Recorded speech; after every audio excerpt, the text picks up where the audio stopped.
Hello everyone, আমি makeup artist পূজা। আজকে তোমাদের সাথে শেয়ার করব আমার একটা রিয়েল ব্রাইডের স্টোরি নিয়ে। তো আজকে ছিল 23শে জুন, আমার ছিল রিসেপশন ব্রাইড। আর দিকে কিন্তু এর আগেও আমি বিয়ের দিন সাজিয়েছি, আর দির রিসেপশন লুকটাও আমি আজকে করতে যাচ্ছি। আর আজকে আমার সাথে যাচ্ছিল আমার দিদি। আমার লোকেশন ছিল আজকে মেছেদার বাঙালপুর বলে কোনো একটা জায়গায়। তো সব কিছু ঠিকঠাক ছিল, কিন্তু এই গুগল বাবাজি যে আমাদেরকে আজকে কোথা থেকে কোথায় ঘুরিয়েছে, মানে পাড়া থেকে শুরু করে লোকের বাড়ির অলিতে গলিতে, মানে কোথাও আমাদেরকে বাদ দেয়নি। এপাশ ওপাশ থেকে ঘুরিয়ে ঘুরিয়ে নিয়ে যাচ্ছিল। তো এভাবেই যেতে যেতে আমরা মানে অবশেষে ফাইনালি বিয়েবাড়ির গেটটা দেখতে পেলাম, যেটা দেখে মনে হলো যে হ্যাঁ, অ্যাটলিস্ট এবার আমরা বিয়েবাড়ির কাছাকাছি এসেছি। এভাবে যেতে যেতেই আমরা বিয়েবাড়ির লোকেশানে পৌঁছে যাই। আর আজকে গিয়ে কিন্তু আমাদেরকে একদমই সেভাবে ওয়েট করতে হয়নি, যাওয়ার সাথে সাথেই দি রেডি হয়ে বসে পড়ে।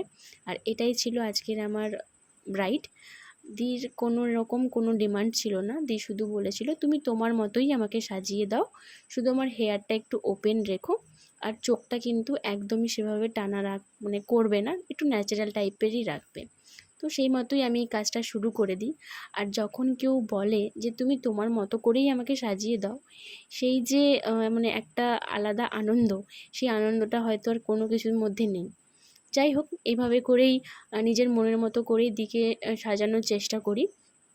মানে যতটা সিম্পল রাখা যায় আমি ততটাই সিম্পলভাবেই কাজটা করেছি। আর তোমরা কিন্তু দেখে অবশ্যই জানিও যে এই লুকটা তোমাদের কেমন লাগলো। আর হেয়ারটা কিন্তু একদম দির কথা মতো ওপেনই রেখেছি।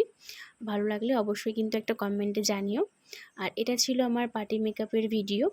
এই 3টা পার্টি মেকআপ আমার ছিল, যাদের ভিডিও আমি ফুলফিল করতে পারিনি সময়ের অভাবে।